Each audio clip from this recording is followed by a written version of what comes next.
What if the next letter you receive is not from a friend, a bill, or anyone you know, but from something that isn't even there? Alex had always believed the mail was boring. A daily routine of envelopes crammed with bills, junk, or occasional postcards from distant relatives. Until the day the first unusual letter arrived. It came on a Tuesday morning, as Alex returned from the early walk with his dog. The mailbox, usually filled with plain white envelopes and the occasional colored flyer, held one single, starkly white envelope. No stamp, no return address. Just his name, written in careful, precise handwriting, smooth, flowing, almost elegant. It was a handwriting Alex didn't recognize, yet the letters felt oddly familiar. He held it for a long moment before opening it, hesitating as if the paper might bite. Inside, a single sheet of paper read, "You were thinking of the attic last night, the thought you tried to push away."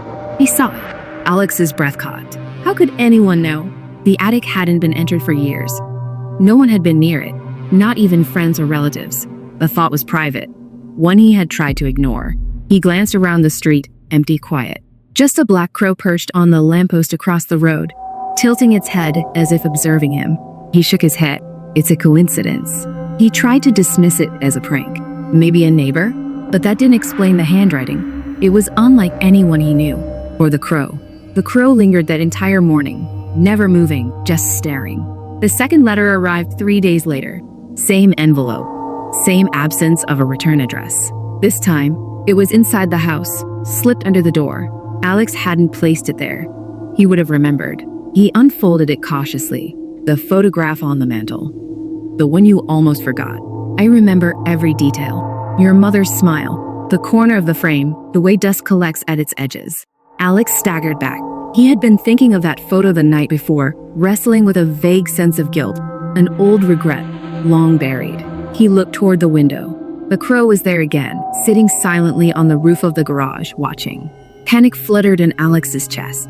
His dog whimpered at the sound of his sudden sharp exhale, tail tucked between its legs. Something was wrong. Something deeply wrong. The letters were no longer simple notes. They were intrusions into his mind, exposing memories he had hidden even from himself. He began leaving the letters untouched, hoping they would stop. But the third one arrived within hours, sliding from beneath the door like a shadow. Its words cut sharper than a blade. "The attic is calling you. You know why." Alex's hands shook as he picked it up. The writing was elegant, familiar, yet somehow not human. He pressed the paper against his chest, feeling the strange texture of the ink, wet, almost alive. The crow cawed, loud and sudden, as if in warning. Sleep eluded him that night. Every time he closed his eyes, he imagined that black shape waiting outside the window. By morning, he could barely focus. His mind circled back to the letters again and again. Who or what knew so much about him? In the days that followed, Alex tried to rationalize. Maybe it was a prank, a trick of coincidence. But the letter's content grew more personal, more invasive. The writer knew his habits, his fears, his fleeting thoughts. Each letter pushed him further, threading a quiet obsession into his daily life. And the crow never left. It appeared wherever he went in the house, silent and intelligent, tilting its head as though it were assessing him, waiting for something. He began to feel watched even when no one was around. The letters were no longer the only evidence of the unseen presence. He felt it in the corners of his vision, a shadow just beyond perception, always watching, always aware. By the end of the week, Alex had begun talking to the letters as if they could respond. "Who are you?" he whispered into the empty room. "Why are you doing this?" He found himself pacing, checking every lock, every corner, eyes darting to the crow perched silently above the doorway. It seemed to understand him, unblinking and knowing. He tried to show a friend, but the moment he mentioned the crow, his friend laughed. "Maybe you need sleep," she said. "Or therapy." Alex wasn't so sure. The crow cawed from the roof outside, a stark, eerie sound that seemed to echo in his mind. Something about it was wrong, unnatural, and every letter he received confirmed it. He was not imagining the knowledge of the letters. He was living it. Then came the fourth letter. Alex hesitated before opening it, but curiosity overpowered fear. It read, "Do you see me? I see you." Alex dropped the paper, heart pounding, and looked out the window. The crow had flown to the tree in the front yard, but it wasn't just perched there. It was staring, almost humanly. For a moment, Alex felt the impossible. The bird was communicating, aware, connected. Something inside him shivered. The letters, The crow, the words, they weren't just coincidences. They were warnings. They were invitations. They were something else entirely, something beyond his understanding. And in that moment, Alex realized he couldn't stop thinking about the letters. He couldn't stop thinking about the crow. And he couldn't stop wondering who or what was reaching out to him from the space between the seen and the unseen. The question lingered in the shadows of the room, echoing through the silence. What if the next letter you receive is not from anyone at all, but from something that has been watching you all along? Alex didn't know the answer. He only knew the crow was still there, waiting, and that tomorrow, he would find another letter waiting for him. Days blurred into nights. Alex could no longer tell whether the letters arrived in the morning or evening. They simply appeared. His once predictable life had become a series of pauses and glances toward the mailbox, toward the street, toward the black crow perched somewhere, always watching. The bird's presence, once a subtle unease, had become a constant, gnawing anxiety. He started documenting everything. Each letter, the exact time it arrived, the ink, the way it smelled, slightly metallic, almost warm to the touch. But even meticulous notes could not calm him. Each word on the paper seemed to pierce deeper into his mind, brushing against memories he had long hidden, dredging up shame, regret, fear. One evening, a letter slipped under the door while he was making coffee. The paper was thicker this time, the handwriting sharper, more deliberate. You remember the first time you lied to her. You thought it was insignificant, trivial. I do not. Alex froze, spoon in hand. His pulse pounded in his ears. How could this? Anyone? No. He dropped the spoon. His dog whimpered, ears flat, as if sensing the shift in the room. And the crow. It was closer than ever, perched on the edge of the windowsill, watching. Not just observing, Alex realized, but anticipating, waiting for his reaction. That night, Alex couldn't sleep. He kept hearing the soft rustle of wings. Though no one had entered the house, every shadow seemed to twist, coalesce into shapes he could barely perceive. His dreams were haunted by whispers of the letters, the black eyes of the crow staring through him. He woke several times, heart racing, convinced the letters were waiting at his bedside. By midweek, he began responding. One night, trembling, he wrote on a scrap of paper, "Who are you?" "Why me?" He slid the note under the door and waited, the room silent except for the steady caw of the crow perched silently above the doorway. Hours passed. Sleep did not come. The reply came in the morning.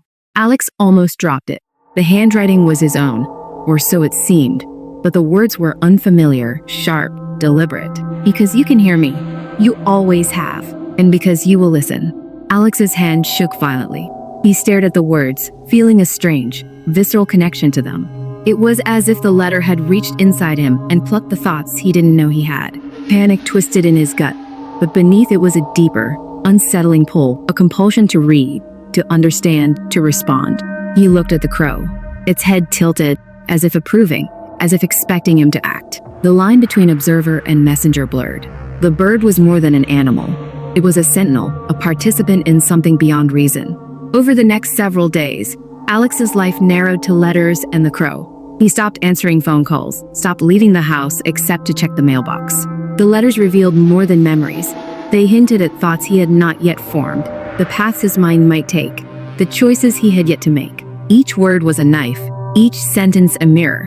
One afternoon, desperation overtook fear. Alex followed the crow as it flew across the neighborhood, landing on rooftops, disappearing into alleys, always returning to the mailbox at his house. He felt an almost magnetic pull. The bird was guiding him, but toward what? He remembered stories he had read as a child, tales of familiars, animals that served as intermediaries between humans and forces beyond comprehension. A shiver crawled down his spine. Was the crow a witness, a messenger, or something more? That night, a letter arrived unlike any before. It was folded into an origami shape, a small crane of paper, with words scrawled across its wings. You cannot hide from yourself. You must confront what you have buried. Alex's breath caught. The attic. His thoughts returned, circling relentlessly. He had always avoided it. Too many memories, too many regrets stored in the shadows. Yet the letters, the crow, and now this folded message left him no choice. He approached the attic stairs, hesitant. The crow perched on the railing, watching, as though it had been waiting for this moment for years. Its black eyes gleamed in the dim light, impossibly intelligent. Alex felt a shiver of recognition, though he did not understand why. Inside the attic, dust motes floated in the beams of moonlight through the small window. The air was thick with memory, with things he had long forgotten. There, among boxes of old photographs and discarded objects, he found a journal, his own handwriting, but entries he could not remember writing. The letters had led him here, or perhaps he had led himself. The journal contained confessions, regrets, fears, and long-buried thoughts. Reading it felt like staring into his own mind from the outside. And then he understood. The letters were not just coming from some external force.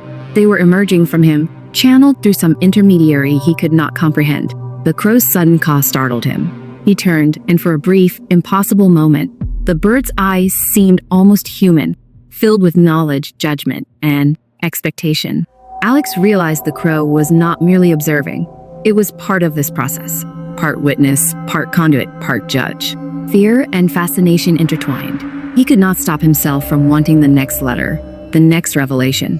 The crow hopped closer, landing on the journal as if urging him to continue, to see, to confront. Days passed without a break. The letters continued, never missing, never wrong. Alex began leaving notes for them, questions scrawled on scraps of paper. But the replies were always beyond what he had asked. The crow remained, patient, unwavering, a silent presence threading his life into a strange, terrifying pattern. Alex began to doubt everything. His memories, his thoughts, his sense of reality. Was he writing the letters himself? Or was the crow writing them? Or something else entirely? Each answer brought more questions. The letters were no longer just messages. They were a mirror, a challenge, a provocation. And yet, in the quiet moments, when the crow sat silently and the house seemed to hold its breath, Alex felt a strange comfort. A part of him recognized the unseen hand, the intelligence behind the letters. It was intimate, invasive, frightening, and impossible to ignore. He had crossed the threshold. There was no going back. The letters were not just a curiosity now. They were a living presence, entwined with his mind, his memories, and the black crow, who watched him with eyes that seemed to pierce through everything he had tried to hide. The question remained, deeper now than ever. Who or what is reaching into your mind, using ink, paper, and feathers to speak what no one else can? Alex did not know. And the crow cawed again, sharp and deliberate, as if promising that soon he would. The attic smelled of dust, old wood, and memories Alex had tried for years to bury. Moonlight fell through the small window, illuminating stacks of boxes and forgotten furniture. The letters, the crow, and the relentless pull of his own thoughts had led him here. For the first time in weeks, he felt the weight of inevitability. He had to know. He sat on a dusty chair, opening the journal he had discovered days ago. Page after page, the entries mirrored his own handwriting, confessions, secrets, thoughts he could not remember writing. They were intimate, painful, unflinchingly honest. Each word carved a hollow inside him. Then came another letter, slid silently under the attic door. Its paper was familiar, but the ink seemed almost to shimmer. He unfolded it with trembling hands. "You are ready. Do you understand now?" Alex's eyes darted to the black crow perched on the edge of a crate. Its feathers glistened in the moonlight. The bird's head tilted, black eyes fixed on him, unnervingly intelligent. Alex could no longer tell if it was an animal or something more. The realization hit him slowly, terrifyingly. The letters were not coming from outside. They had always been inside him, his thoughts, memories, and regrets made tangible. The crow was not just a witness. It was a conduit, a bridge between his inner consciousness and the outside world. Every letter, every perfectly worded sentence had been extracted from him and delivered back in a form he could not ignore. He held the latest letter, shaking. Words blurred before his eyes. A memory he had repressed for years surged to the surface. The night he had lied to his sister, a small betrayal he had buried deep. Every letter had been a thread pulling him toward acknowledgement, toward confrontation with himself. The crow hopped closer, landing on the journal. Its claws made faint scratches against the pages, as if urging him forward. The air felt electric, heavy with a presence he could not define. Alex felt the invisible hand brush against his mind, guiding, watching, waiting. And then he understood. The crow, the letters, the words, they were all manifestations of his own psyche, shaped into something external. The unseen hand was not supernatural. It was a part of him, given form by obsession and fear. By surrendering to it, by reading, reacting, and following the crow, he had allowed it to become real in the world. Tears streamed down his face as he wrote a final letter on a fresh sheet of paper. I understand. I see you. I will not run. The crow watched silently as his hand moved, but as the words flowed, Alex felt a shift. The sensation of being watched did not vanish, but it became calmer, less accusatory. The letters would continue, perhaps, but now he recognized them as extensions of himself, not intrusions. The entity was not separate. It was a reflection of what he had always carried inside. In the attic, the crow tilted its head once more, as if nodding in approval. It cawed softly, a sound that no longer sent a shiver down his spine. For the first time, Alex felt clarity. The unseen hand was a part of him, yes, but he was not powerless. He could acknowledge, respond, and even guide it. The letters had forced him to confront his guilt, his regrets, and his fears. The crow had been the intermediary, the silent observer making tangible the otherwise invisible. It was a bond, unsettling and intimate, linking his mind to the world outside in a way he had never imagined possible. Days later, the mailbox was quiet. The black crow still appeared, perched on the lamppost across the street, but its presence was no longer threatening. Alex had learned to coexist with the unseen, to read the letters not as attacks, but as messages from the deepest corners of himself. The final question that had haunted him from the very first letter. What if the next letter you receive is not from anyone at all, but from something that has been watching you all along? Had an answer now. The letters had not come from an outside force. They had always been his own thoughts, memories, and subconscious fears made manifest, delivered through the crow as both messenger and mirror. Alex closed the journal and watched the bird take flight, its shadow stretching across the quiet street. The letters had changed him, reshaped him, and yet in doing so, they had freed him. He understood the unseen hand at last, not as something outside, but as something within, waiting for acknowledgement. And though the letters might come again, he would be ready, because now he knew the truth. The unseen hand that writes is not always alien. Sometimes it is you, reflected back, urging you to confront what you cannot see and what you have always carried inside.